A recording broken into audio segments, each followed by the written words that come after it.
Good morning, everyone. My name is Kate. Welcome to class this beautiful Sunday morning here in Oregon.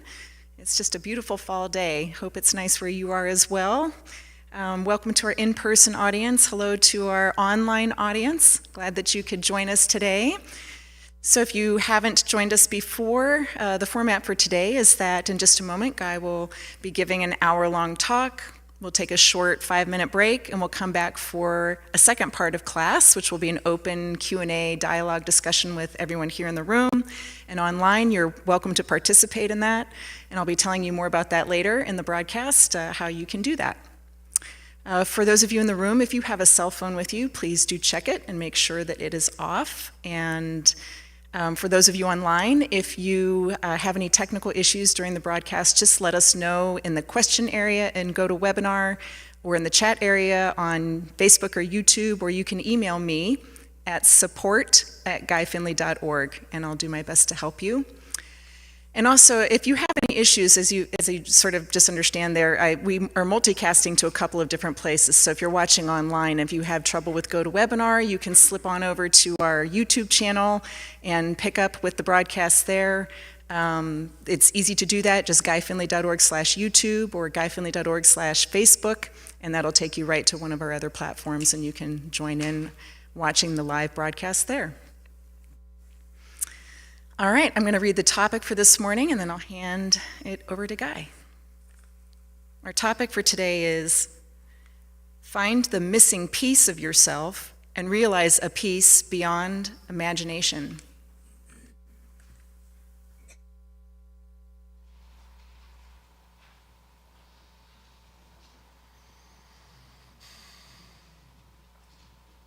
Good morning, everyone.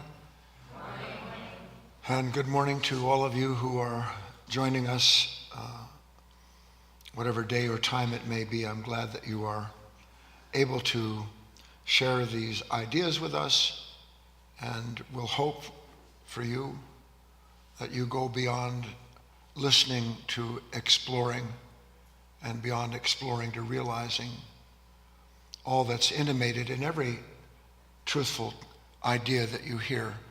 And particularly so today. Sometimes I know, as I do sitting here, that I'm going to present ideas to you that are going to be very challenging.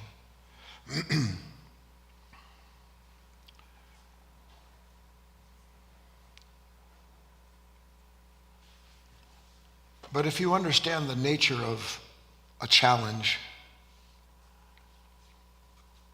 you realize that what it's doing is asking you, how far do you want to go? What are you willing to do, to learn, to see? Because when everything is said and done,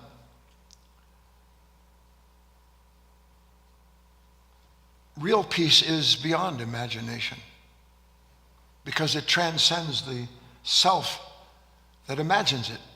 It goes far above and beyond anything thought would ever grasp, ever. In fact, it's impossible for this consciousness as it is currently constituted to grasp anything other than its own idea of what peace is. And in the idea of peace this consciousness creates is every disturbance you will ever know.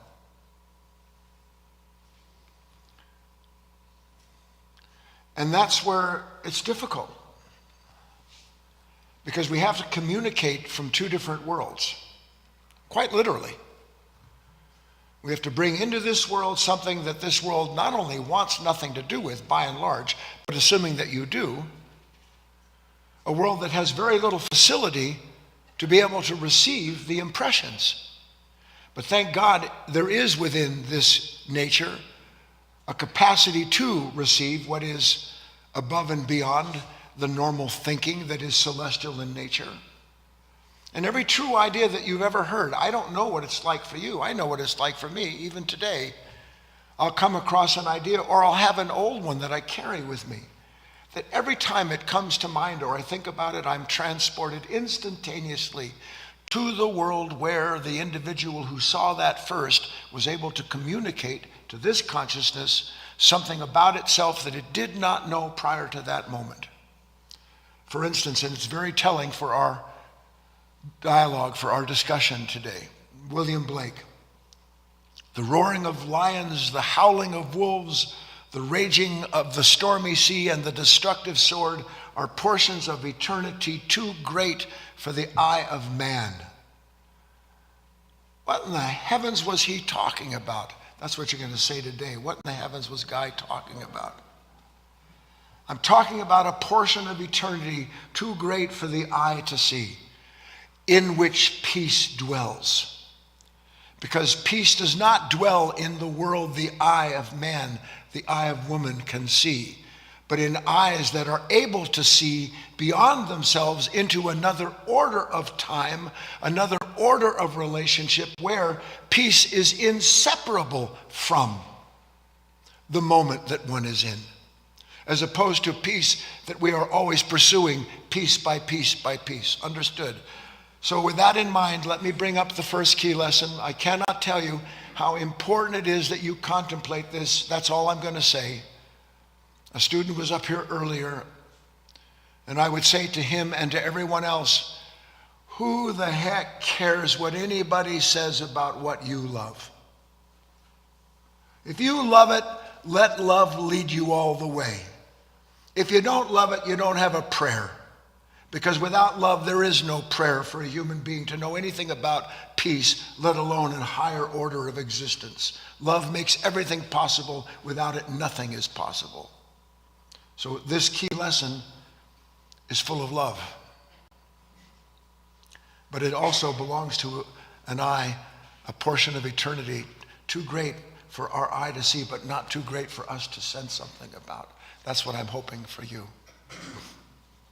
Nice deep breath. Oy vey.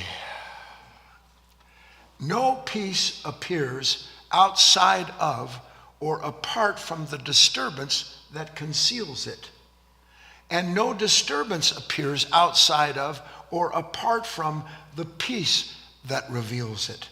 They are inseparable celestial characters, each surrendering itself to become the other in a ceaseless, seamless, divine act of creation.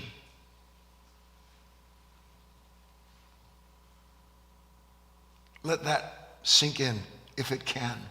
How many of you had minds that it simply bounced off of? Yeah. That's all right. No peace appears outside of or apart from the disturbance that conceals it, and no disturbance appears outside of or apart from the peace that reveals it. They are inseparable celestial characters, each surrendering itself to become the other in a ceaseless, seamless divine act of creation, of mutual dependency. Mutual dependency. Tree falls in the woods, no one's there to hear it. Does it make a sound? There is no sound without the ear. There is no ear without sound. They exist together, but they seem to be separate in time, and they are not separate in time. They are a singularity that time, properly understood, reveals, and that's where peace is in the relationship with that mutual dependency that eye and ear, apart from the world they see, cannot know. Everybody still here and awake? So now let me give you a way to look into that special key lesson. I told the story, I wrote it out eventually, I think, about, and I'll have to be brief because I've got several stories, 3 additional key lessons, and a box of donuts at the end, if you can stay. About a young girl born and raised in California, which means she had no idea that seasons even exist. I was there. I wish I could take time to tell you all the stories. When we first moved up here, I came by myself to look around, and I called Patricia and I said, we're too late. I came in November. What do you mean that we're too late? I said, acid rain has killed all the trees up here. No, she says, that's called fall. I didn't know. Oh, Jesus. So this young girl goes to see her grandfather, who lives somewhere in the great Midwest, wide open plains, massive mountains, Rockies behind the big ranch. And she's there, she's completely smitten with the depth and the breadth of the place. Do you know there's no peace without depth and breadth? Because without the impression of the dimension of your own consciousness, including its timelessness, there's no way for you to know any way to be in relationship with that peace that passes understanding. We never see depth and dimension. All we see is what our mind brings to the foreground according to what it wants, and then rejects if it doesn't live up to what's expected. So there she is, and the first night she gets into bed, and grandfather knows a massive storm is rolling in, come rolling down the plains, winds, lightning, thunder, crashing, boom. She's terrified, never seen anything like it. Seems like the world is over to her, and he knows. He goes and gets her and takes her into this massive living room with his big plate glass windows. And he sits down in that big easy chair of his, and he puts her on her lap. And he says, don't be afraid, child. And she's jumping around. Take a nice deep breath. Do it. Take a nice deep breath. He says, there's something here that you don't see yet. But we're going to sit here together until you do see what I'm talking about. So finally she falls asleep in grandfather's lap. And when she wakes up in the morning, he's still sitting there, meaning this intelligence, this awareness never goes to sleep. And when she opens her eyes, lo and behold, the skies have been washed clean. There's a light and a character and a quality that cannot be described following that storm. How many of you know that? And he says, come on, where are we going? They got on they get in a Jeep, convertible. And they drive out to where the foot of the mountains comes down, and there is the most pristine thing that one can possibly imagine. And he says to her something like, I wonder, granddaughter, if you can see this. Last night you were terrified of this immense storm, were you not? Yes, I was. Well, but can you not see that out of that immense storm, there is now this indescribable peace, this ineffable stillness and this light? Yes, I can. He said, then I wonder if you can understand that one doesn't exist without the other. That one doesn't exist without the other. That in an order of time that you don't understand yet, if one doesn't exist without the other, can you see that? I'm asking you now. I can see that. If then one doesn't exist without the other, then isn't it true, daughter, son, that they must come out of one another? If they don't exist without one another, then they must be joined someplace, mustn't they? One must come out of the other. Do you see that with me? That's the meaning of that first key lesson. That out of disturbance comes peace, out of peace is revealed disturbance, out of disturbance is revealed peace. That they are a singularity that move together with no awareness that they are joined together, because what happens when a storm comes to us, like the little girl, yes or no? Either run and hide, or I'm going to go meet this storm and overcome it and all the rest of that. And why am I going to fight with that storm or run from it? Because I want to run to a peace that's not there when I'm in the storm, and I fight with the storm. Why do I fight with the storms? To bring myself back to a peace I think the storm took. Do you see this with me? This is critical. Take a nice deep breath, because we have another little, we're going to go up and down. We need, you need, we all need a new dynamic understanding of what peace is.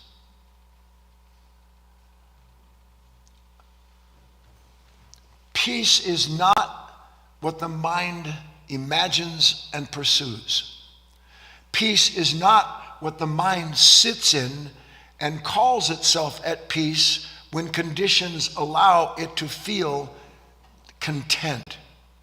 Peace, in other words, is not a static idea of any imagined moment or pleasure to come.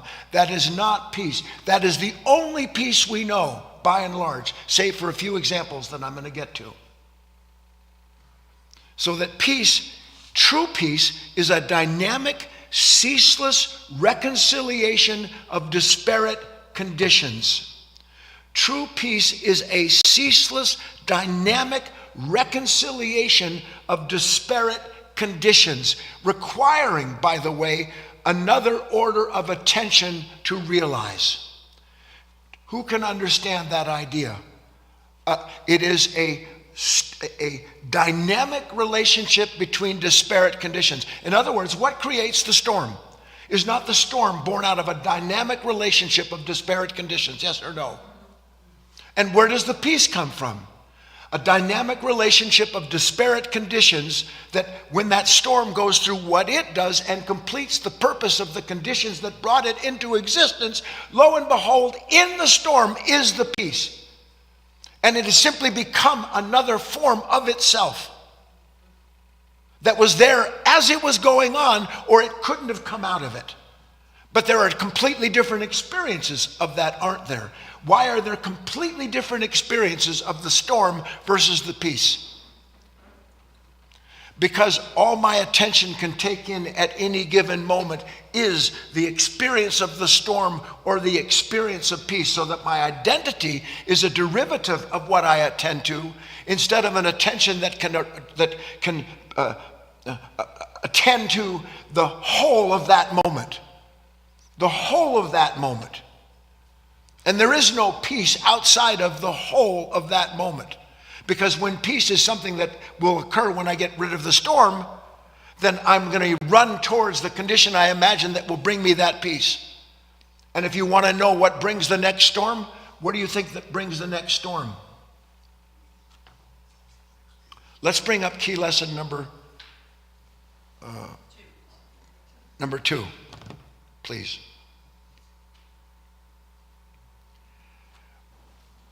We don't see what is.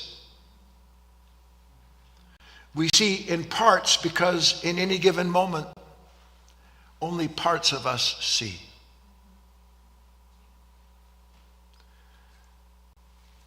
Did I succeed at all in helping you at least feel or suspect that maybe peace isn't what I thought it was? Or more accurately, that the peace that I want isn't subject to conditions, because as long as my sense of peace is subject to a condition, any condition can turn me into a monster, and it does. Because then the storm that I'm in isn't because of anything natural or necessary, it's because life has set itself against me, and if you set yourself against me, brother, guess what? Guess what? War. We don't see what is. We only see in parts because in any given moment, only parts of us see. And what is it that parts of us see only? What is it that parts of us see only? Anybody?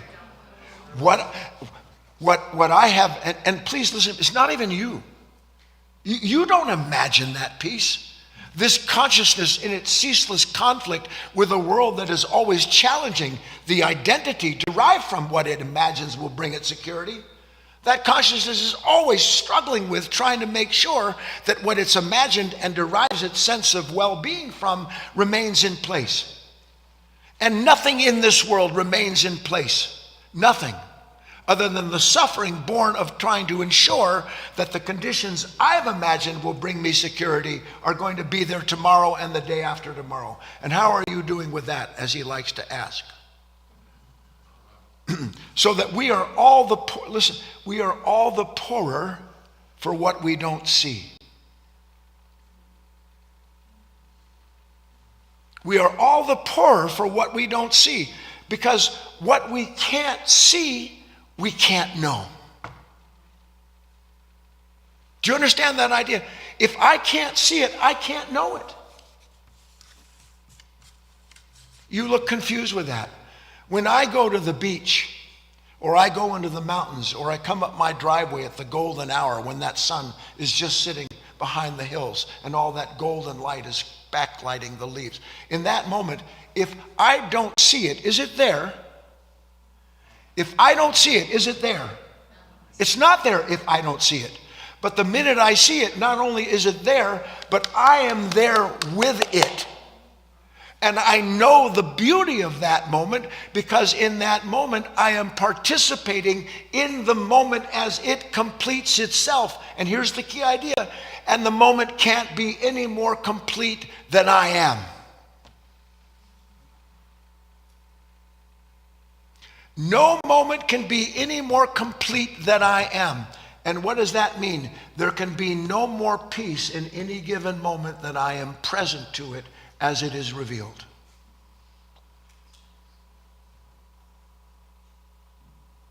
What I'm trying to tell you, why don't I see it? Where in the name of God is my attention? How can I have driven up that driveway for 15 years, and on the 16th year out of 30, let's just say, suddenly I'm gobsmacked by a beauty that was there for 16 years and I never saw it? Why am I not gobsmacked that I don't see and participate in a peace that is always there, even in the midst of a storm? Just side set with me for a moment. Can you at least stretch your mind and heart wide enough, far enough to realize that either the whole of life, God's life, as expressed, either there is peace inherent in it, because peace is the father of it, love is the father of it, the mother of it, either that's there or there's not, which means there's no moment where somewhere in a time too great for these eyes to see, that in that same moment of time where I'm tormented by what I see or don't want to, that in that moment there must be peace there. I'm just blind to it, yes or no? And if I'm blind to it, why? Now, next story. Take a deep breath. It's Friday afternoon, 3:30. The 15-year-old daughter usually doesn't come home. She's busy hanging out, whatever 15-year-olds do after school, I don't know. But there she's up in her room when mom comes home from the market. And mom can hear things being thrown around upstairs in the room, which is never a good sign. She goes up there and the child's irate. We'll say her name is Kate. Just saying. That's because Chris isn't here. But I know you're watching. Goes upstairs. What's wrong? What's going on?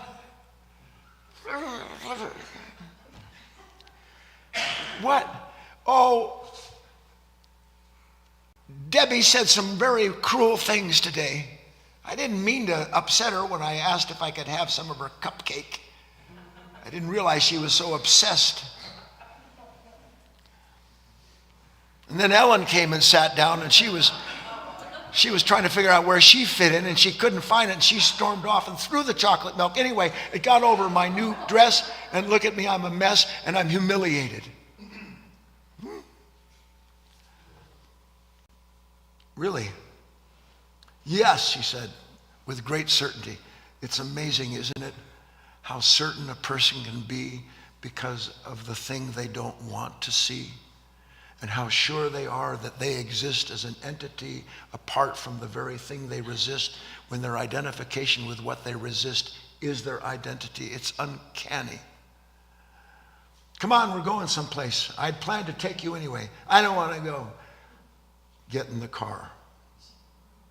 If only a parent understood that. You let the tail wag the dog. That's what enabling is, by the way. All right, and they get in the car, and the car's already packed, and they're going up into the mountains to their a place. There's a beautiful pasture that sits at the foothills of some mountains with sloping pines and evergreens and oaks. Just a magnificent spot. And they get there and they break out the tent. And the kids just, you know what she's like, right? They sit down there.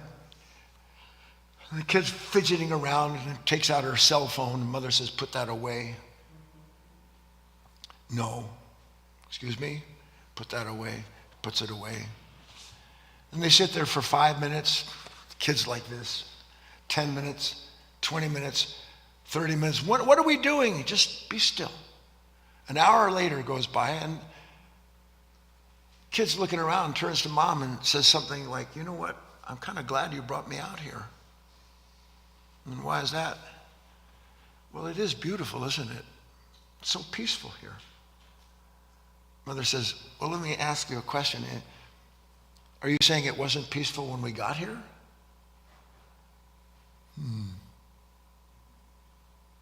I'm asking you a question, sweetheart. So it's beautiful and peaceful now. Was it not beautiful and peaceful when we first set up our stuff? Now, the child can't answer this question any more than you perhaps are able to understand, but you can sense the point in this, can't you? I don't know. Well, let me ask you another question, mother says. This is a mother that has developed sufficiently to understand her own nature and to understand something of the nature of peace that I'm trying to describe to you that unfolds in a time too great for the eye to see. Mother says, well, let me ask you a question. It's beautiful right now? Yes. Mother walks over and there's a big old branch there laying on the ground. The mother picks up the branch. She throws the branch over into a part where the field were some of the flowers, and everything kind of goes down under that branch. Mother says, is it still peaceful here? I don't know what you're asking, but of course it's still peaceful here. What about this? She walks over and she takes a wildflower out and she takes a petal off of the poppy or the daisy or whatever and throws the petal down and puts the flower down. Is it still peaceful here? Mom, what are you trying to get at? Of course it's still peaceful here. So the mother says, well then, I guess what I'm trying to ask you is, does changing one piece of this moment change the peace in it? No. Then why is it that you think that one change at school has to change your sense of peace? Do you understand the question she was asking her daughter? Why is it that you aren't in peace in school, regardless of what seems to be disturbing your peace because of what other people do?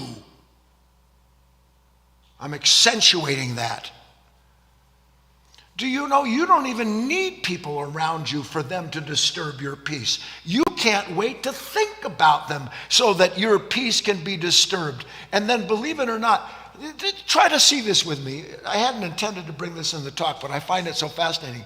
How many of you have people that when you're with them, just looking at them disturbs your peace? Yes or no? And then all they have to do is look at you a little askew and your peace is more disturbed? Yes or no?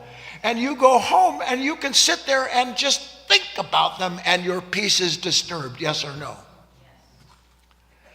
And when your peace is disturbed, what is your solution to the disturbance of your peace? I'll tell you what it is. I'm going to figure out how to disturb their peace. Isn't it? What do I need to get them to see about themselves? Why can't they see how they're disturbing everything everywhere they go? They're a monster. They're a nightmare. Everywhere I go, I see their face on other people's bodies.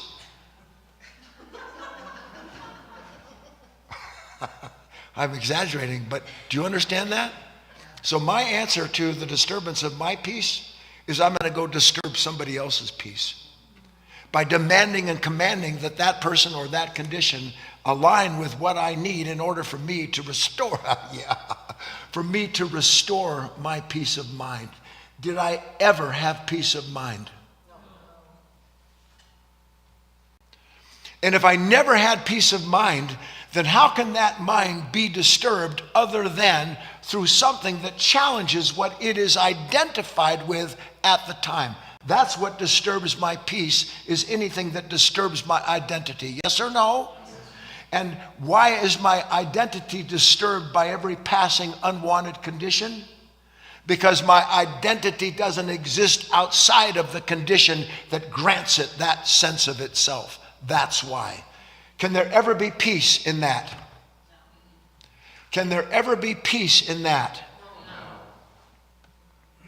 Bring up key lesson number 3, please. There it is. It's working. We are already within, actually, a part of the peace we seek, but we can't see the forest for the me that wants to control or otherwise own it. That's a play on words. I trust you understand that. Can't see the forest for the trees.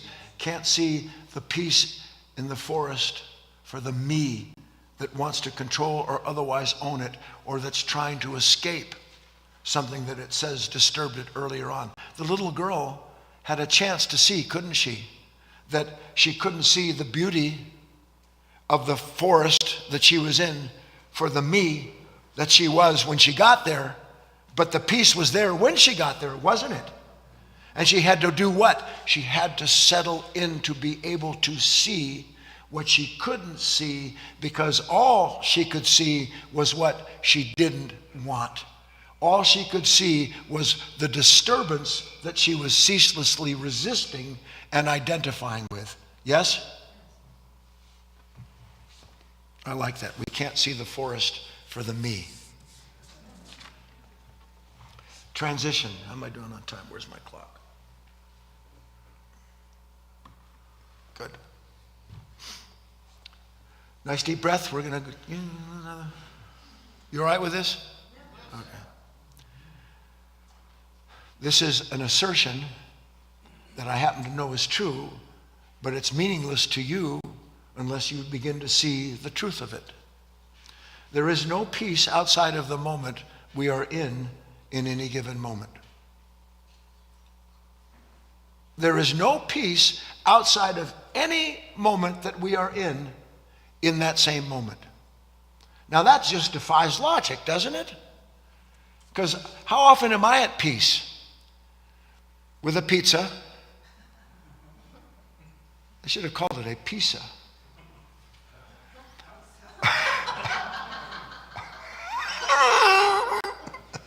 Right, Eric? Yes.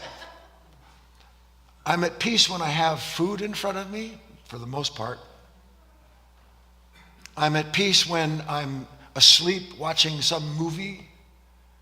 I'm at peace when I'm dreaming about where I'm going to go and all the things that are going to happen when I get there and how beautiful it'd be. I'm in peace then, aren't I? And the minute that my pizza gets cold or a phone call interrupts my pleasure, where does my pizza go? It's shattered, isn't it? There is no peace outside of the moment. Now, I've tried to show you this. This is why I say I know that I'm stretching you.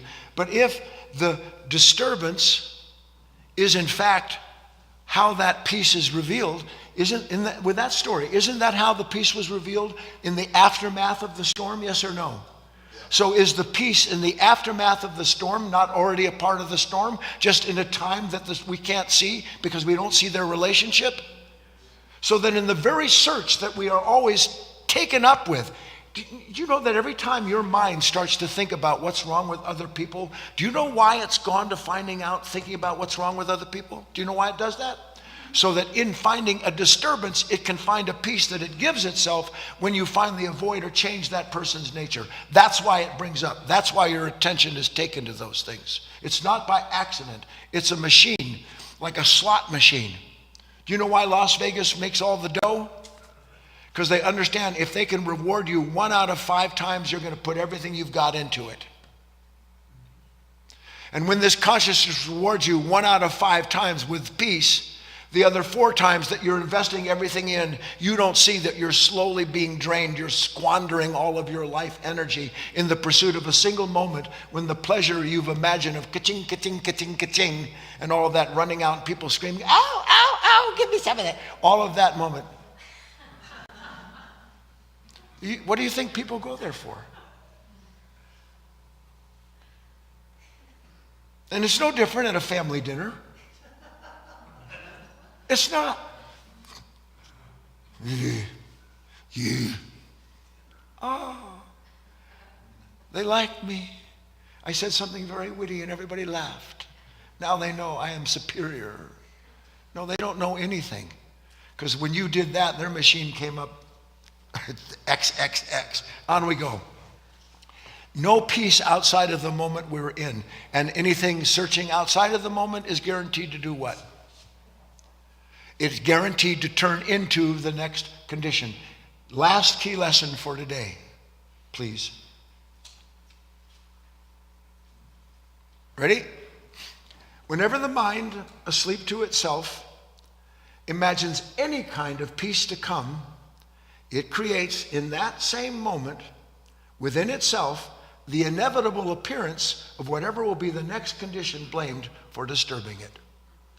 When the mind, asleep to itself, imagines any kind of peace to come, in that same moment, it creates within itself the inevitable appearance of whatever will be the next condition blamed for disturbing it. You know how Christ said that? You can't serve two masters, you'll love one and despise the other. When this mind creates something it loves and derives from it the identity based on that relationship, by its very identification with the image that it loves. And what is the image that that nature loves in that moment? Meself. Sounded like a creature out of Star Wars for a second. It's me, myself. It's me. That's what I love. I don't know that's what I love, but my peace is a derivative of the image that I have come up with, incidentally, completely conditioned according to my environment and culture. And in that moment, I've got that, I'm in love. And that very order of love that has my identity in it, what happens to that love and that self when something challenges that image? What happens? We know. Is there peace or is there a problem? Transition. Take a nice deep breath. How many of you like nature? How many of you like nature? I love nature. She's probably been in the top 3 of all my teachers. Now, why do I pause coming up the hill when that light is there? Why do I go to the ocean, which I haven't been to in a long time? But why do you go up into the mountains to see the Sierras or the massive trees? Why do we go there? Anybody? Well, John said to become one with it. And in one respect, now that you have that language, you can see that. I go there in order to participate in something that ostensibly, at least for right now, seems to be greater than I. Because when I'm there and I'm in the presence of these magnificent towering trees or this ocean, there's nothing about that moment that doesn't bring to me an unimaginable peace. A peace that I didn't have prior to being in relationship with whatever is being reflected in my consciousness. I go back to what I said. I can't be anything more than I see. I can't be anything more than I see. Why? Because seeing is being.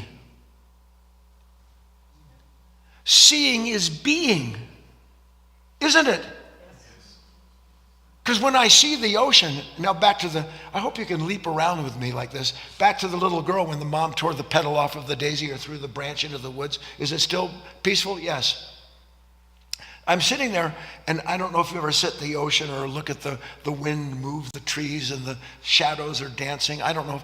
But when all that's going on, does the movement of one branch ruin the peace of the moment? How about when that seagull goes, wah, wah, wah, wah, flies across in the ocean? Does that ruin the peace of the moment? What if I hate seagulls? What happens to the peace? It's gone. Why? Because there's no element in any one of these moments as they are unfolding that isn't part of the peace of the moment as it completes itself. This is what we don't see. life, the divine, the celestial, call it what you will, in this absolutely ceaseless reconciliation of these active and passive forces and the awareness that's brought out of them. Life is never not seeing to the completion of itself by acting on what is incomplete in creation and bringing it into that will so that it might become complete and then take part in that movement again. It's a completely different understanding of what a moment is. Moments for us are separate from ourselves. Are they not? Yes. And that's where our problem lies, is that we see moments as separate from ourselves. And the only reason we see moments as separate from ourselves is because there's something in this consciousness that tells us what the moment is. It's a peaceful moment, it's a problem moment. It's a stormful moment, it's a serene moment. But where does it get the identity that it derives from what it sees? Itself, its past. I'll tell you something that happened to me yesterday. It's just part of the talk. There's a Rogue Roasters. There's a place on 6th Street called Rogue Roasters, and it's just a big coffee house, and they roast their own beans and everything in there. And if you like coffee or tea, or you like things like that, I don't go to socialize. I like to go there, and they have something called an abula or something like that. I don't know exactly what it is, but they take a double shot of espresso and they blend it with rich vanilla ice cream. And they make this like milk. They make a coffee. Can't call it a milkshake, but that's kind of what it is. And it is unbelievable. So I pull up in line to get my abula or whatever the heck it is, and it's a new girl. I don't know who she is. She says, "Well, do you want the classic or the regular?" I don't know.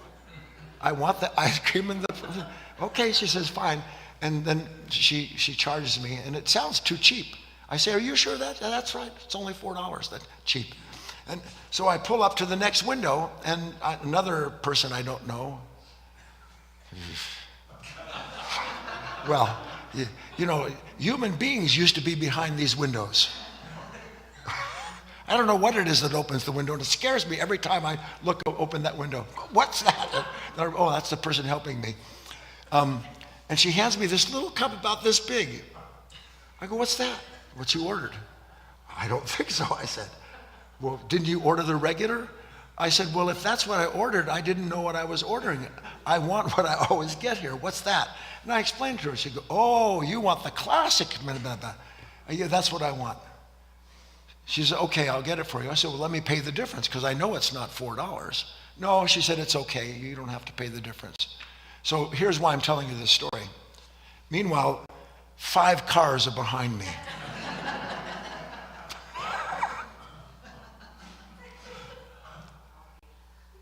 Now, if you were holding up the line, which clearly I was, what are you going through when you're sitting there like that? I'll show it, not just thinking. I'll show you all the things that come in order to try to get you through that storm. First, look around like you don't know what's going on. Yes or no? Then, at a certain point, look out the window, put your head out there so the people behind you know that you're bothered by waiting too. Yes or no? Then, push comes to shove, show that you're getting ready to knock on the window where whatever it was behind the window is coming out. Yes or no? Now, what is that nature doing with all of those things it wants to do? What is it trying to do? It's deflecting the disturbance it's in, isn't it? And in the deflection of the disturbance, why is it trying to deflect the disturbance? Which, by the way, is disturbing it more. Why is it trying to do that? Because it wants some peace. Look, all I want is my coffee milkshake. Let me get out of here. But I don't want everybody to hate me, because now you're starting to think people are going to honk. Somebody's going to come up and knock on your window. Your mind is going through all these stories. Is it or is it not?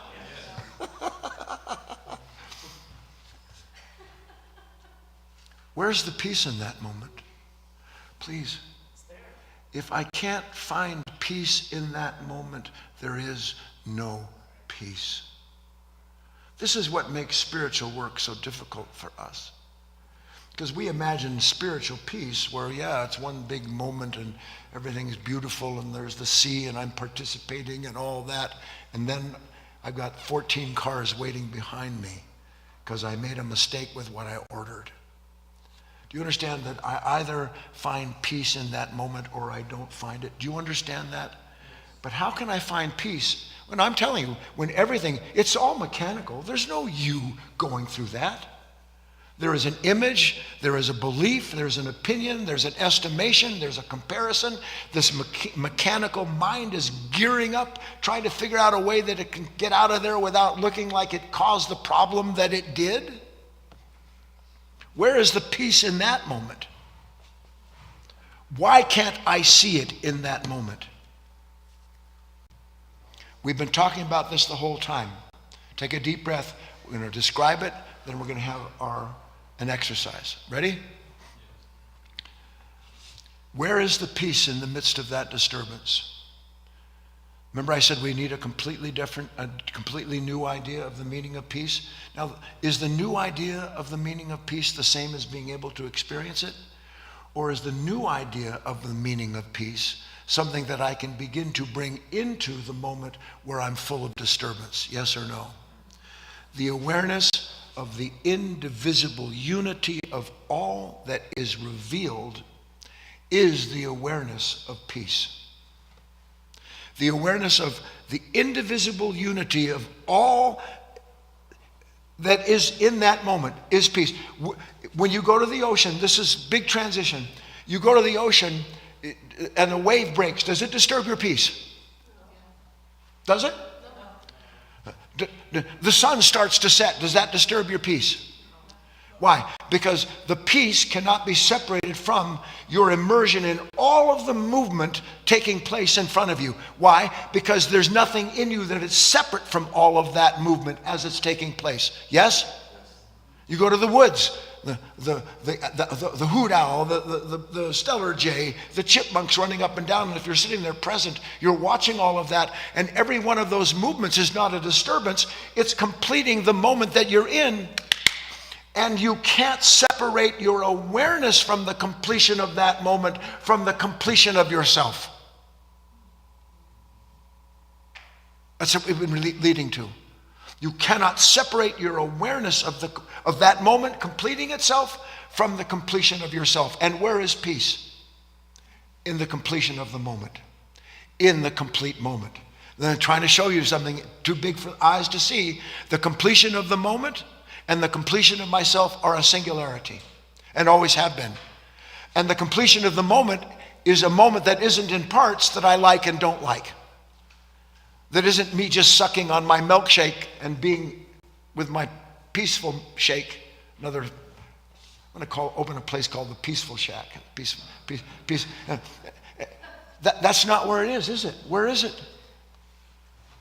It has to be in my awareness of the underlying unity in the movement of each and every moment.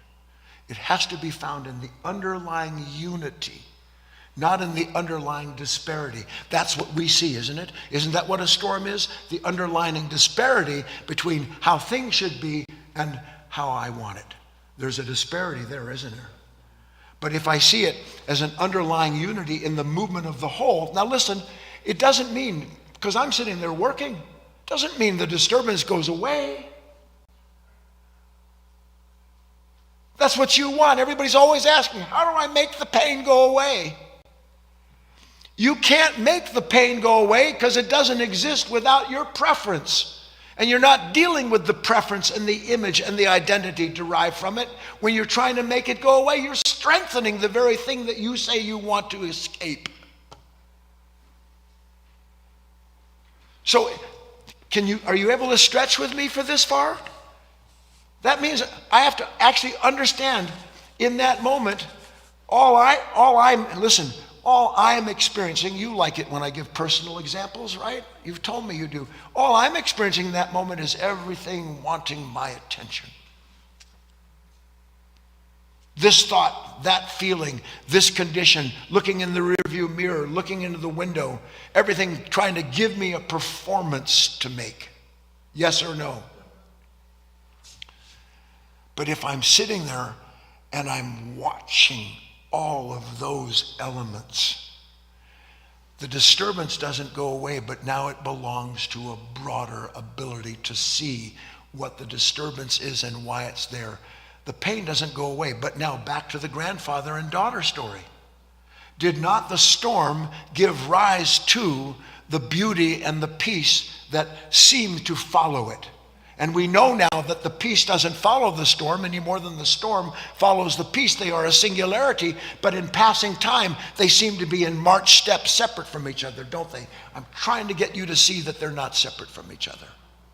And the only way you're going to know they're not separate from each other is when you sit there and instead of giving your attention to everything trying to drive you into some performance by which you restore peace to yourself, you sit there and you watch the storm change into the peace. Which it does. You know why it does? Because it's completing itself. And when it's completed itself, what comes out of the completion of that moment is the next complete state, which is the peace, which was already a part of it.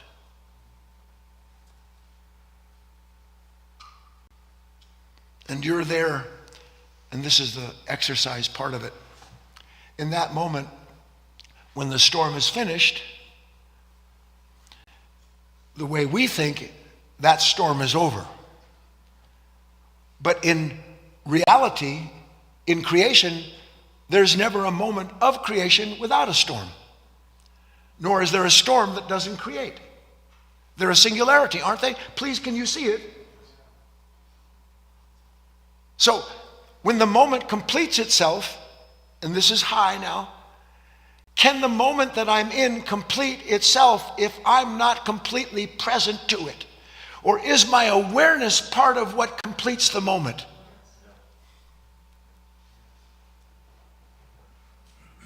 My awareness of the storm is what completes the moment, and in its completion I find the peace because the storm has gone on without the resistance to it and revealed an order of consciousness too great for the eyes of man to see, a time too far seemingly apart from ourselves, but yet I am.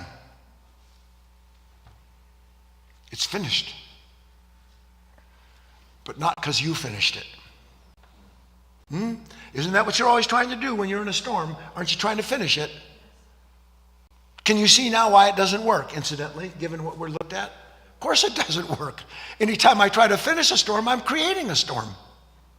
Because I'm strengthening the identity that believes you shouldn't be this way or the moment shouldn't go that way. That there shouldn't be, that's another thing. I'm sitting there, I know that there's a delay, and I'm looking in my rearview mirror, and I can feel the anxiety, and I'm looking, I'm hoping a car doesn't pull up. And what happens the moment that you don't want a car to pull up? What happens? Oh, there's a car. Oh, God. All right, well, one car's not there. Oh, a second car. Oh, a third car. Like everybody in Grants Pass suddenly wants my milkshake.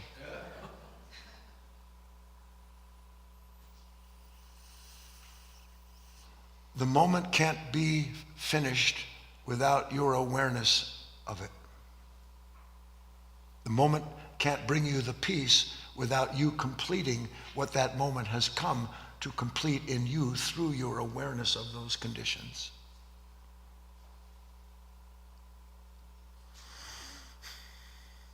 Yes or no? When the moment completes itself, there is peace. Yes or no? Yes. And is not every moment completing itself? Yes or no? So that means there is always peace. Well, what if the moment's completing itself in a storm? Which it does. What's a storm other than disparate parts being brought together so that something new can be brought out of it? Yes or no? Why don't I see the peace in that? Because my identification with what my mind attends to takes me to some place where in quotes, I summarily resist the moment. What are we talking about now? Where is the missing piece that leads us to the peace that passes understanding? Where is it? Where's that peace that passes understanding? In my ability and my willingness to complete the moment. I didn't think of this before, but what did Christ have to do at the end? What did he say? Did he not complete the moment? Not my will, but thy will be done. I'm in the midst of a terrible storm, Father. I can't even begin to tell you. I found out I'm going to die. I found out all my money is going out the window. I just realized the world is full of all kinds of evil I never even suspected was there. What am I going to do? Oh my God, storm, storm, storm. And in that moment, you are asked to complete the moment, which is the same as completing your capacity in that moment, at that level, to realize the whole of that moment, of which you are no longer a part. If you want to know the peace that passes understanding, do your part in every moment to complete it. If you want to know the peace that passes all understanding, do your part in every moment to complete that moment. And how do I complete that moment? I allow it. I let every single element, every nuance, everything, and the more you're able to be this observer, to be mindful in the proper sense of the word, the more you're going to realize this is nuts. I never knew that my body was a puppet to an unconscious nature that's trying to make it move and do and say and appear certain ways. And then suddenly I start to see that. Now, that seems to be a disturbance to us, doesn't it? It's even worse. Look at me, I'm a machine. No, because a machine will never know it's a machine. But now you know something about it that it can't know about itself. And in that, you begin to be able to enter into these moments with more and more complete attention. And with more and more complete attention, what? My ability to complete the moment because I am completing myself. Did we? Yes. Let's take a break, come back and have our dialogue.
Hello, everyone. Welcome back to the second part of our class. We are about to jump into an open Q&A discussion dialogue with all of you. If you want to participate, speak with Guy, or make a comment to the group, if you're on GoToWebinar, you would just go ahead and raise your hand, and I'll call on you and unmute you on my end when the time comes. If you want to send in a question, you can do that in the question box on GoToWebinar. You can put a question into the chat area of YouTube or Facebook, and I will read it to the group. I do already have 5 written questions, actually, so there's a lot of interest in this topic today. Before we jump into the Q&A, I just want to make a quick announcement and let you know that here, Life of Learning Foundation is here in Southern Oregon. We are a nonprofit organization, and we do have classes here weekly on Sundays and Wednesdays. And you are welcome to visit us anytime. Wherever you are, you can come visit us here in Merlin and drop in for a class. You can come for one of our special Weekend of Wisdoms. We do those a couple of times during the year. Our next one will be in December. All of that's on our website. We also have a couple of times a year, we have what we call a work party, which is the last Saturday of the month. We have on Saturday morning, we gather as volunteers gather here around the foundation to do chores and work outside and just kind of catch up on things that need to be done with the buildings. And then that's followed by a nice lunch and an open dialogue with Guy, an informal dialogue with Guy afterwards. So all of those times are a good time to visit. If you're interested in learning more about that, our schedule and when you might be able to come, you can go to guyfinley.org/visit. And certainly you can reach out to us as well, just on our website, if you have any questions about where to stay and all of that. Let's see. I also just want to make a quick note that we have an online wisdom school. If you're not able to come here in person, of course, you can drop in on these ongoing classes anytime you're able to. But if you wish to take your work a little bit more, deeply, you can go to our website and find out about our wisdom school. It basically just provides more tools for you to get connected with the work that we're doing here, make a daily practice out of what you're studying and learning. You can go to guyfinley.org/wisdom to find out more about that. And I want to make a note that there's an email that's going to go out tomorrow that tells you about more about the Wisdom School, if you're not already a member, and also about a special e-course that we have. We have several e-courses in the Wisdom School, and we have a special one that's, in fact, it goes along perfectly with what Guy talked about today, having to do with attention. We actually just added a nice study guide to this e-course as well, which even if you're already a member, you probably don't know about it. So watch for that email from us tomorrow that will tell you more about that. All right, we are ready to jump into the discussion. So, hang on a second. There we go. Make sure that I've got a Guy. I do have one person with a hand up, and like I said, I have 5 written questions. So, you ready to jump in, or do you have anything you want to share with the group first? No. Let's start with a written question or two. All right, let's do this one that came in from Carl. I'm going to send it to you. It's a little long, but I'm going to read the whole thing. He's got some good stuff in here. All right, so Carl says, "Hi, Guy. So I'm working hard with the last exercise you gave me with goal setting and pursuits that are outside of my spiritual work. You note in many of your books about having love for something, whatever it is, and to give your full love to it. And I'm really working hard with this idea. It's like my mind is constantly in a battle between the opposites of opposing desires, spiritual and hobbies/goals. But the trick my mind is now playing on me that I am catching is the voice telling me, what's the point? If I'm content in the moment, why pursue anything if that isn't going to bring me joy in my life? Before I started these truths, I would pursue my goal with pure excitement and thrill. Now it feels that excitement is gone because I'm content in the moment. It used to be that a small bit of dissatisfaction with life would help me pursue things which I love. But now, is what I'm feeling a natural feeling?" I don't know.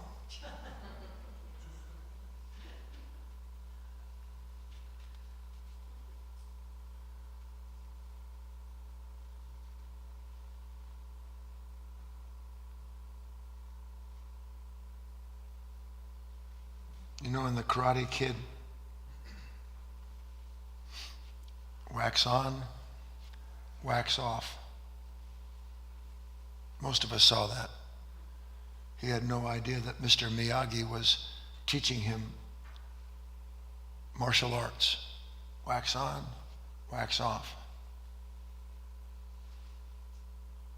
The divine is trying to teach us a certain kind of spiritual jujitsu by which we don't fight with this and we don't run with that, but we allow the seeming opposites to reveal something that can only be seen when we stop running to the wax on or a wax off place where we understand something entirely different from the experience.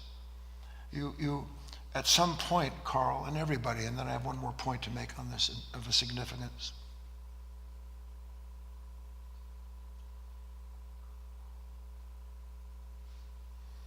At some point, you'll see that really what you're bored with is Carl.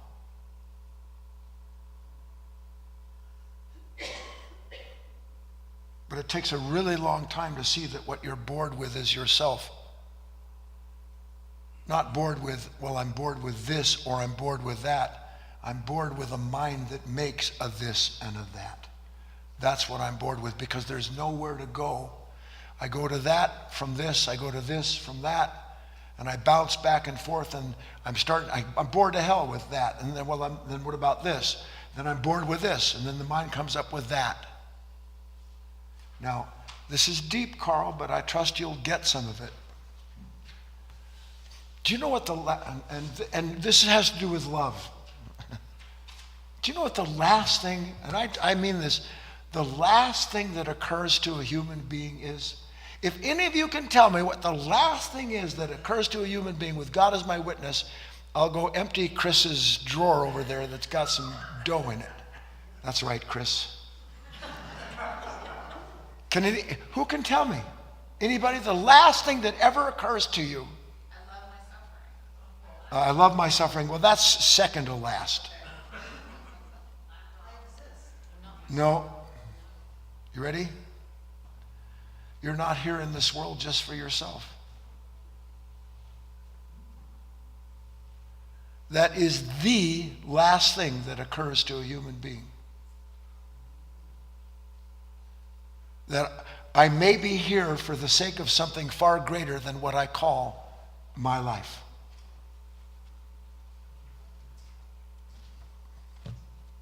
Because you see, if you actually begin to suspect that, and it's inevitable, because why would I keep, I do my spiritual work like Carl's saying, and I get to this place and I go, well, what's the point?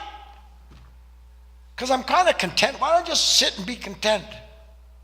If you can sit and be content, be content. But love is not going to let you sit and be content. It can't. Because love never stops completing itself, and it never ceases to need an instrument to do so. And at a certain point, the instrument complete love is not you as a separate self, but it is the self itself seeking to know itself through everything around it. So that then your life becomes, just as Christ and Buddha spoke about, your life becomes for the service of others. And that's what love wants. Love wants you as an aspect of any given moment with all of the variables in it to complete the moment, which requires giving yourself up so that that moment can complete itself, and then you find you've been completed through it, because that's what love does. Simple, huh? It is in one respect. One day it'll be simple. Doesn't mean you won't suffer.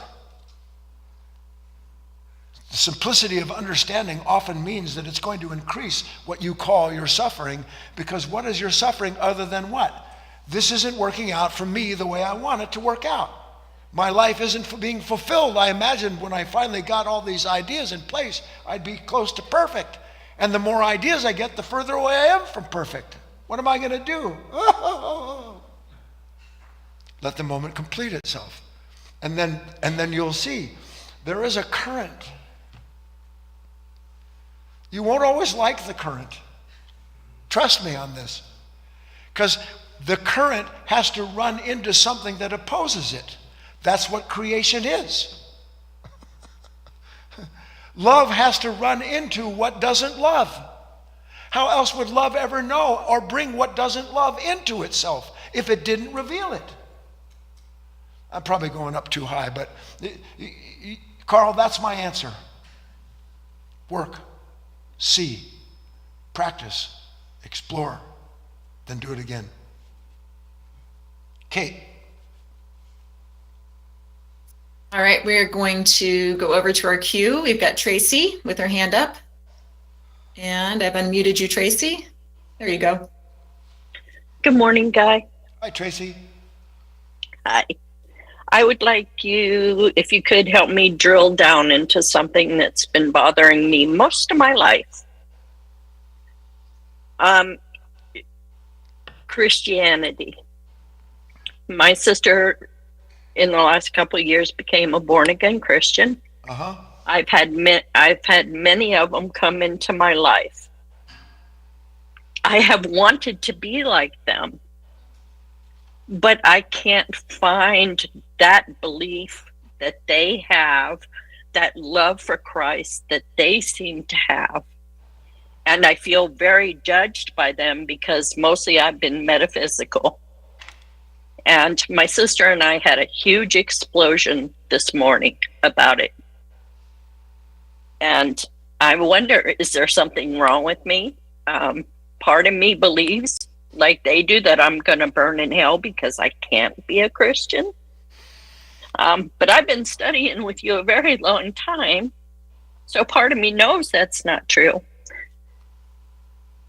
Okay, this is I get it. really strong. I get it.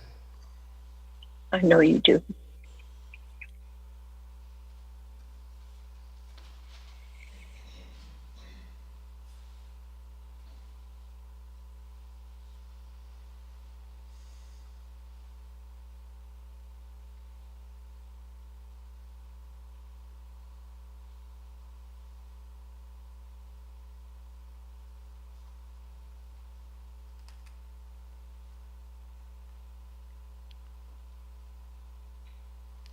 It's difficult to address without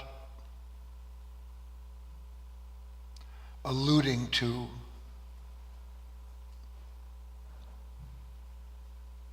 something that your sister and all individuals like that who believe that somehow or other love condemns. It's difficult without alluding that there's something fundamentally wrong with the mind and heart of those individuals. And I'm looking for a way to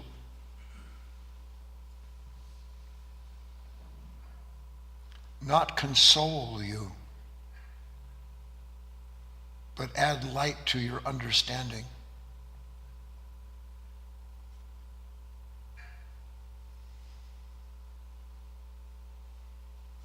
Without encouraging or strengthening your wish to make your sister and others like her see that they are wrong,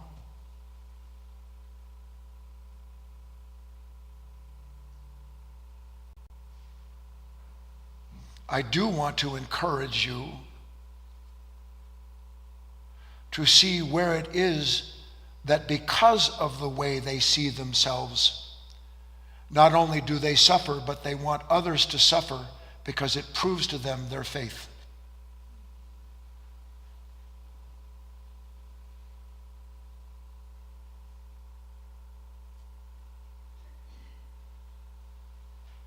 Any faith or act of it that a human being presses another human being to exhibit in similarity is not an act of faith, it's an act of fear.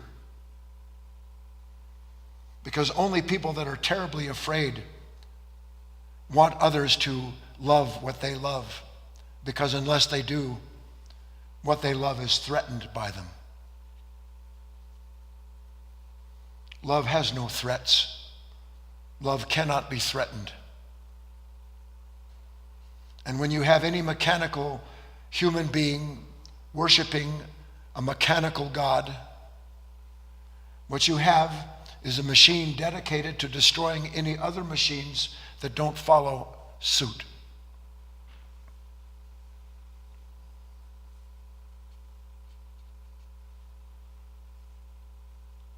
Again, I have to be very careful.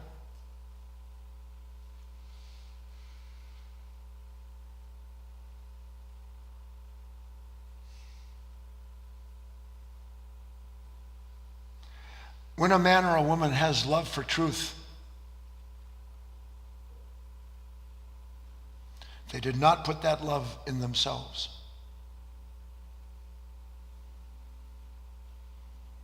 But they came into this world with that love, with that light, with that Christ already in them. It is sickness and corruption that demands an individual command others to love as they do or what they do.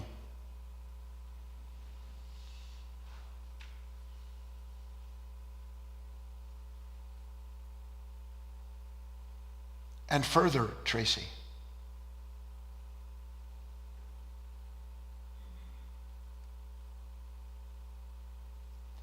that if and as you go through these situations with your sister or others like them,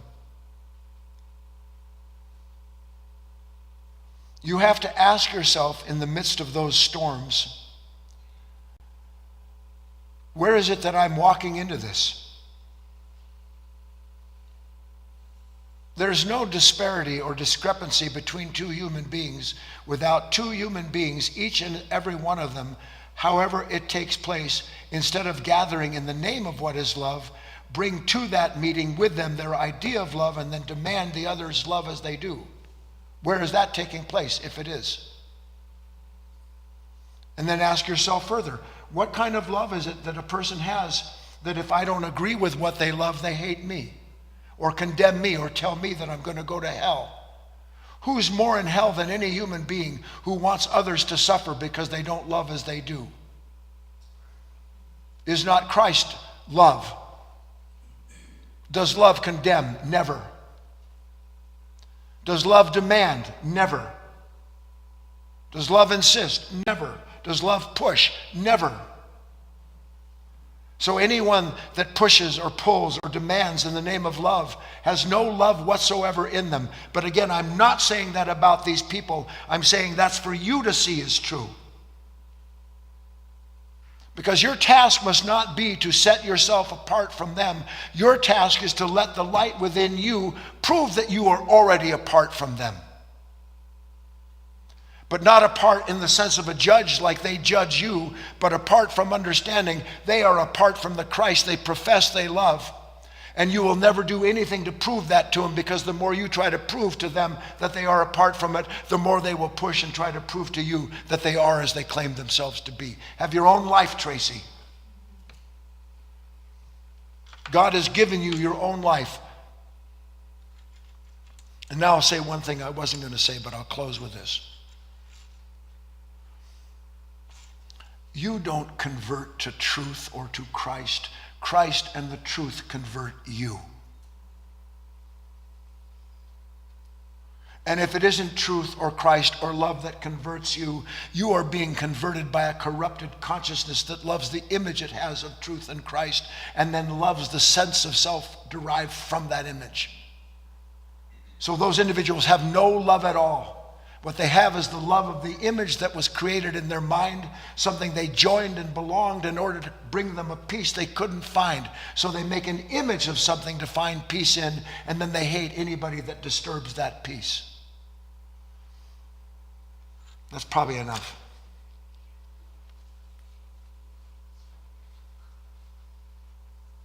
All right. Okie dokie. I have 4 written questions. And Steve, your hand was up, but it went down. If you do wish to speak with Guy, go ahead and raise it again, and I'll bring you in. But let's go ahead and get this question in from Janice. Janice asks, is peace the reconciliation of my internal storm and the calm that arrives after in a continuous cycle of my life?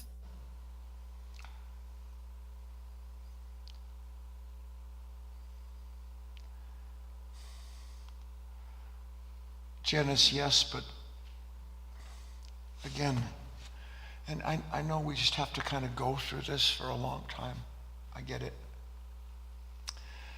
I'm thinking to myself, I'm going to reconcile this storm. And when I finally do, there'll be peace.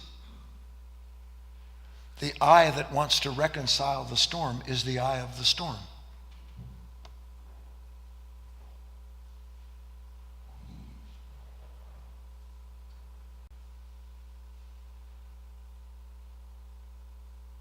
So we're not going to try to reconcile anything. Do you not see that's how the mind works? You may not think to yourself, I'm trying to reconcile this moment with this person, but do you think about it a lot? That's trying to reconcile it. Do you relive it a lot? That's trying to reconcile it. So anything the mind does toward a disturbance, the mind is doing to reconcile the disturbance that it is responsible for creating. That's why Einstein said no problem can be solved at the same level of what creates it. It can't be done. So just work at seeing this. It's great. I can see over time, and with this global student body, I see people developing. I can see people starting to integrate these ideas. But am I the one who integrates the seagulls, the little birds that run up and down the beach, the pelicans that waving crashes, the little frogs and crabs and rustling sand? Am I the one that reconciles all that to experience peace? Or is all of that together peace? So if all of that together is peace, can I begin to see that somehow or other, in the midst of whatever that disturbance is, there must be a peace that I have yet to understand, because I'm not completing the moment that I'm given to go through, to be in that moment. When I learn to do that, I don't need to create peace. I'm already in it. On we go. Kate. All right, Steve did raise his hand again, so I'm going to unmute you, Steve.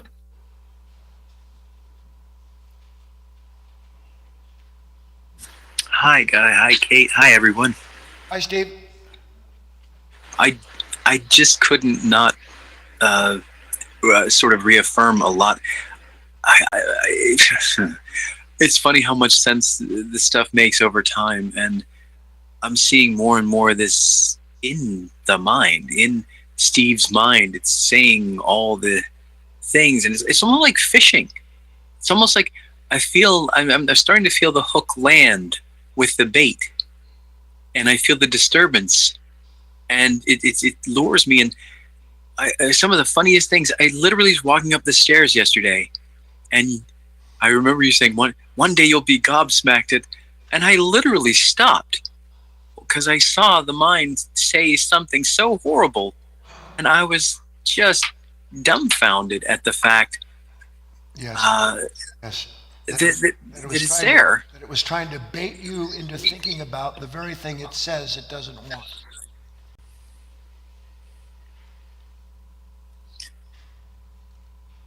Hello? Sorry, there was some feedback. Let me unmute him again. Hang on.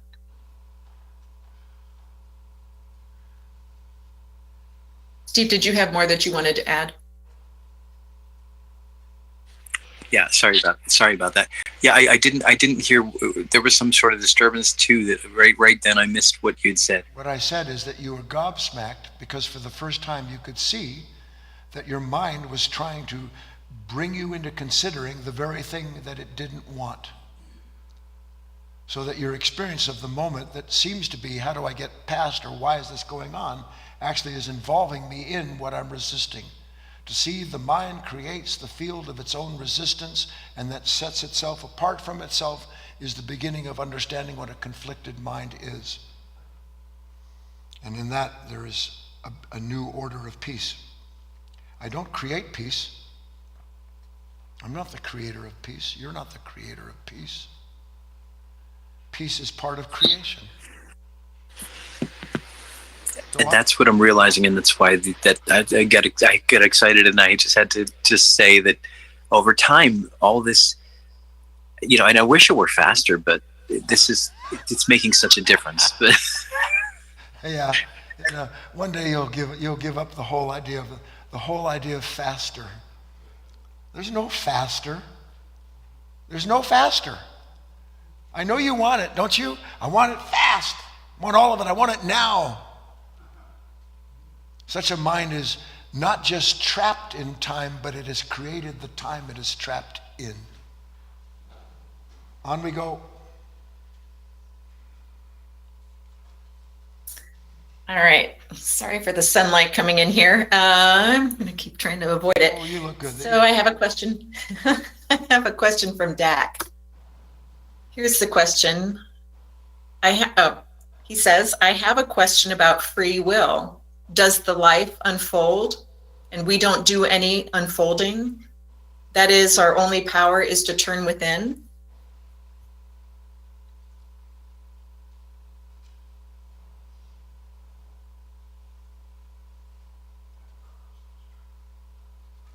Some years ago, I don't remember when it was, Dak, I was giving a short talk, and I said that you are given, when you come into this world, two great gifts.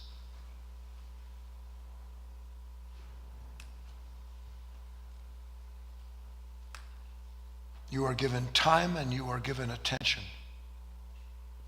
Those are the two great gifts. The great gift of attention is to use the time you're given. And to use the time you're given is to be able to start to understand that if it is true that my experience of any given moment cannot be separate from what I am giving my attention to, and further, that it is not just possible, but it is the fulfillment of the purpose of my existence to give the fullness of my attention to the moment as it is completing itself, means that in that moment of my attention, I am participating in creation. I am a participant in the fulfillment of creation.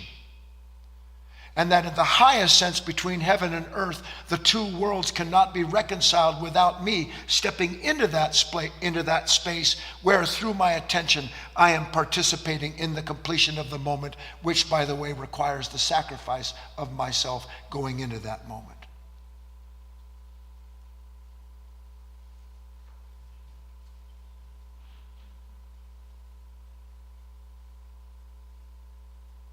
I think that's probably good enough for that for now. On we go.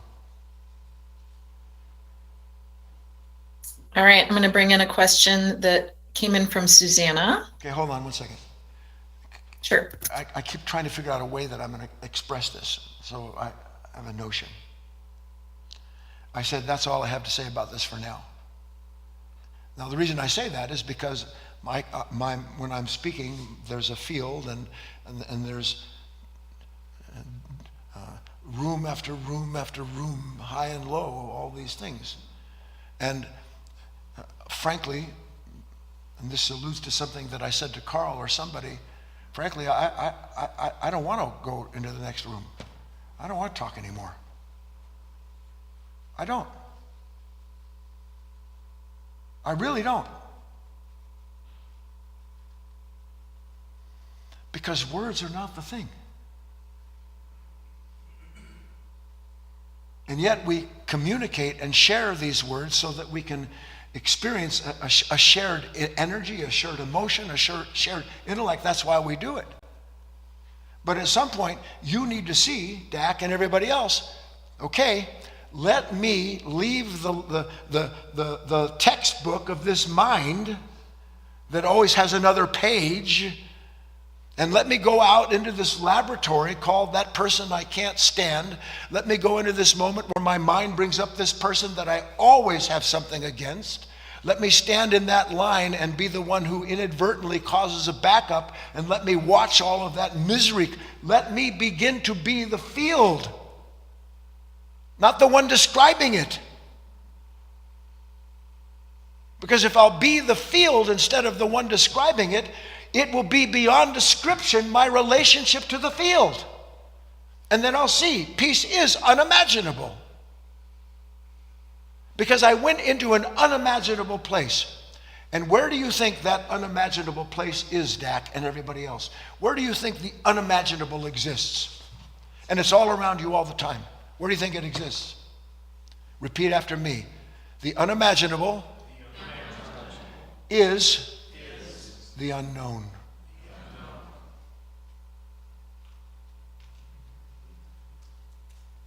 The last thing I want as the knower and protector and creator of all things peaceful. Okay, Kate, over to you. Susanna, don't you cry. All right. Yes, Susanna. Okay, she asks or says, please have Guy explain singularity. He throws that word out from time to time. Does it mean at one?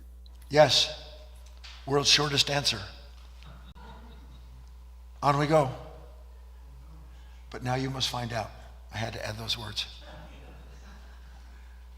All righty, Rue. Here is, I'm going to bring in, there were actually two questions that are similar, so I'm just sent them over to you.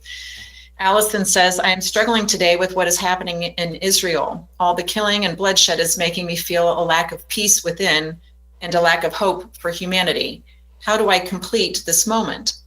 And Steve also says he's a bit concerned over it as well and the expanding conflict. Is there anything we can do?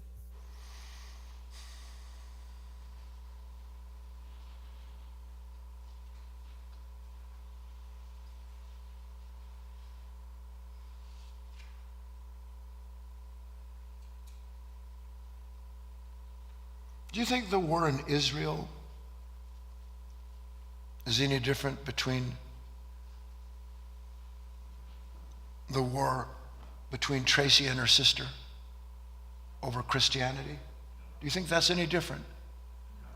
Only difference is her sister doesn't have a missile launcher of a physical kind. But she launches hatred, doesn't she? And when someone launches hatred at you, what do you launch back? Absolutely. Now you won't call it hatred, you'll call it my right to defend myself. Love thine enemies, said Christ. Who is my enemy? Anyone and anything that disturbs my peace. What is my peace? My image and idea of what is required for me to be content. So you take that and you put it into 6 billion human beings. Not one of them have 1 ounce of awakenedness. And you'll find everywhere men and women fighting with each other. And when that fight reaches a point where people gather together in the name of Christ or God or Buddha or Moses or Muhammad or whoever it will be, when they gather in a power group, that power group will assert itself to make sure that other groups unlike them will become part of their group. And then you have Democrats and you have Republicans and you have all the other parties called political poison on this planet. And you see everything unfolding. And then you want to know what to do about what's taking place overseas. Fear. Because what do I fear about the war over there? Not that men and women are being destroyed and mutilating each other, but if it escalates, it's going to mess with my world. With my idea, my image of myself. I'm a good Jew. I'm a good Palestinian. I'm a good Christian. I'm a good Muhammad. Whatever it is that I'm good. And you don't know anything about those things. Because if you did, you wouldn't worry. You wouldn't be afraid. You'd be doing the work that the true Christ, the true God has given you to do and to be, which is to complete the moment so that the hatred and violence inherent in this nature is transformed on the spot, and then it can't spread like the cancer that it does. You're not going to stop the spread of this cancer on this planet. But you can be part of the healing at your level, in your place, at your time. So that there will come a time, because if it weren't given that this could happen now, if it didn't already exist, it couldn't happen now. Nothing can happen now that doesn't already exist. That means love can't happen now without love already existing and fully reconciled, and neither can hatred exist now without hatred having gone to its full manifestation. The task is, which possibility am I going to be? What am I going to fulfill in my life? A little more of an answer than I expected, but there you have it. Kate? All right, I have 2 written questions left. I could go ahead with this first one here, and then you decide if you want to do the second one or save it for Wednesday. Okay. Here, this is from Judith. She asks, while you were speaking of peace, the yin-yang symbol came to mind. Is the peace you speak of always in balance? Yes. Little is understood about this ancient symbol of yin and yang. In the middle of the black movement is a white circle. In the middle of the white movement is a black circle. And what it's alluding to is that the white becomes the black becomes the white, and they are in a ceaseless exchange with one another, as is disturbance and peace. On we go.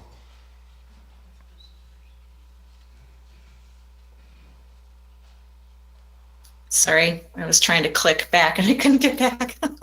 All right, shall we read this last question?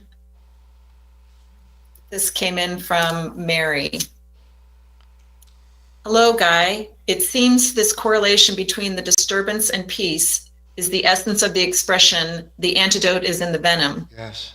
If you can elaborate a little more on the expression as to how the venom includes the antidote, disturbance is the obstacle, which is the instrument through which the truth provides the light with which we see the darkness.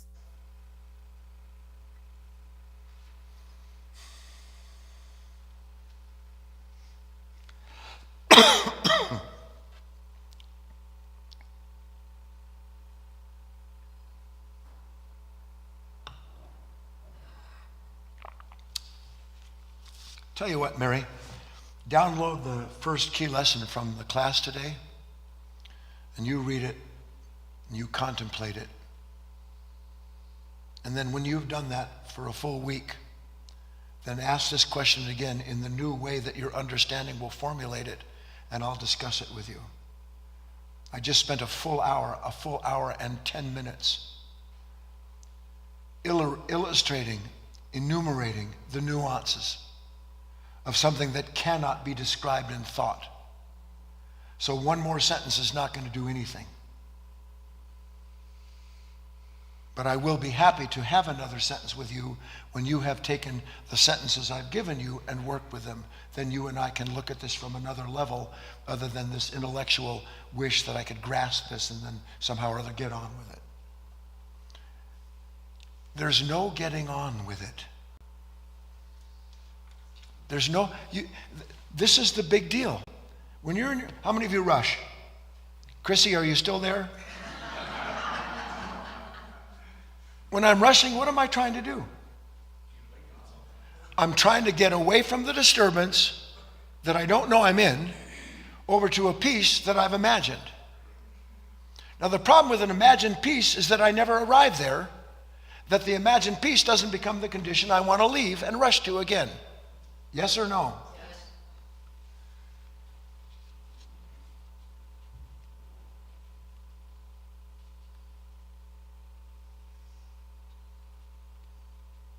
And by the way, that's the answer to your question, Mary. We see this idea of me getting on with it as somehow or other a validation that I am in this place and time, and that there's another place and time for me to get on to. And there's only one place and one time, even though this mind tells us there are infinite places and times. Both are true, but the infinite place and time comes out of the one place and the one time. That's the journey back home. That's what it means when it said the central urge of every atom is to return to its divine source. We are making a journey back into a level of awareness that doesn't try to deal with opposites, but that contains the opposites. And then we see that, then we understand peace and disturbance as a similarity, a singularity. That's all, Katie. We'll open the room to students if they want to come up and speak. And you're welcome to stay with us if you want to while we have our next 10, 15 minutes of discussion, and then we will hit the road. Mike. Hello, everybody. I'm Mike. In reference to, I think it was Carl or someone that said that they were bored, and then a guy answered that question about the boredom. We're not here for our own life. We're not here for ourselves. And what I've been saying lately is, as I pray to my Divine Mother Mary, my Lord Jesus, my Savior, Lord God Almighty, my Creator. And I say this almost every day. This soul belongs to Thee. This isn't Mike's life. This isn't Mike's soul. More of Thee, less of me, that beautiful saying on the mantle. Mike's never been bored. I haven't been bored. Mike used to get bored, but I realized that this is not my life. I got my wants. I want to go watch a football game, go to an establishment, and go watch a football game after class here. I got my wants. I want to do things. I want this and want that. But this life belongs to the Trinity, belongs to God.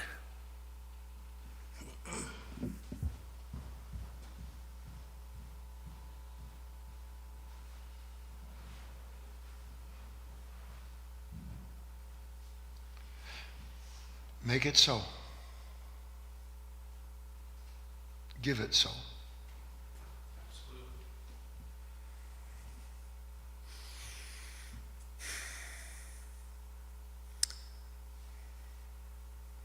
Good morning. My name is Eric. Some disparate thoughts. I just wanted to get up and say them. I don't know if they're connected. I'm sure they are in some way. One regarding war 8,000 miles away is that what came to mind was something by Thoreau. He said there are thousands hacking at the branches of evil to the one hacking at the root. Yes. And if we're hacking at what that is saying is that's basically saying, will you be the one? Are you willing to be the one to hack at the root? And it's a deception to hack at the branches. And evil could be called self-ignorance. That's the evil that he's talking about. And it's deception that gets us to think about war 8,000 miles away when the root of it is the consciousness. Another thing I wanted to say,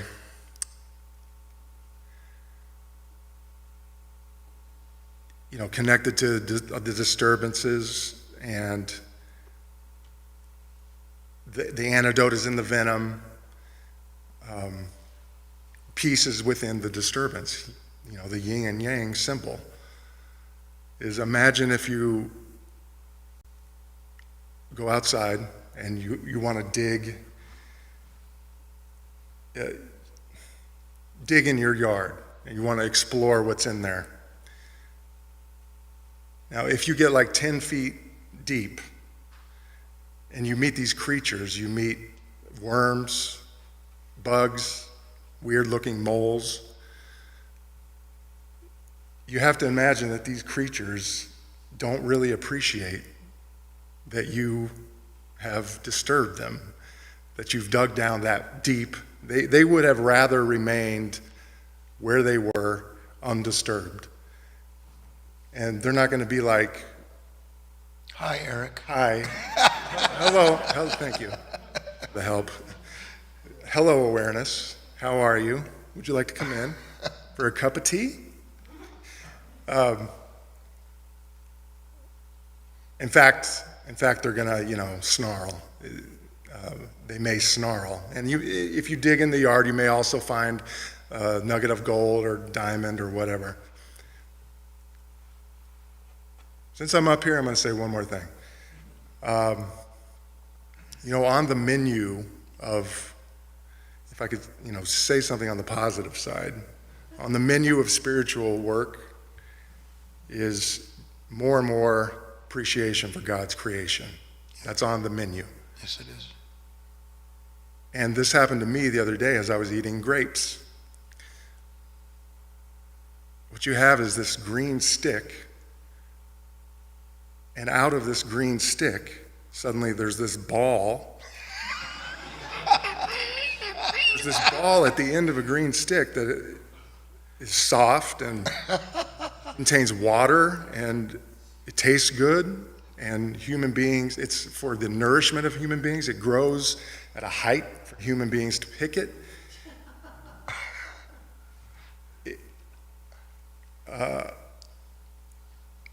And it's given a taste that human beings can appreciate. I don't know where I was going with that. But it's a miracle. It is a miracle. Yeah, I'll leave it at that. Yeah. Here comes Farmer Wayne.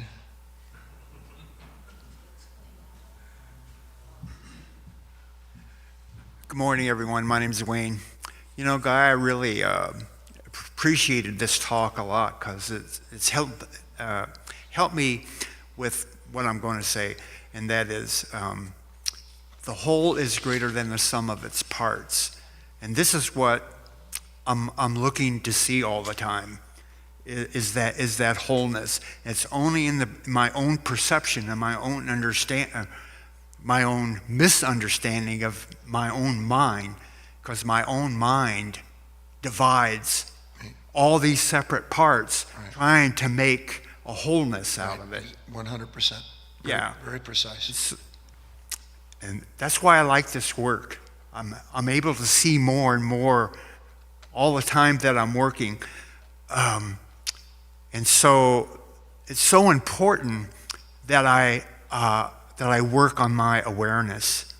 I work on it every day, and I'm able to see more and more, and that's why I love nature, because I just love this creation and working in it, to learn what it means to walk to walk with God in the cool of the moment of the morning.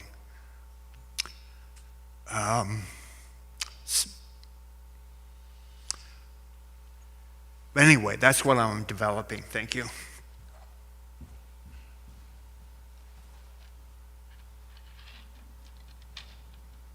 You can send us home.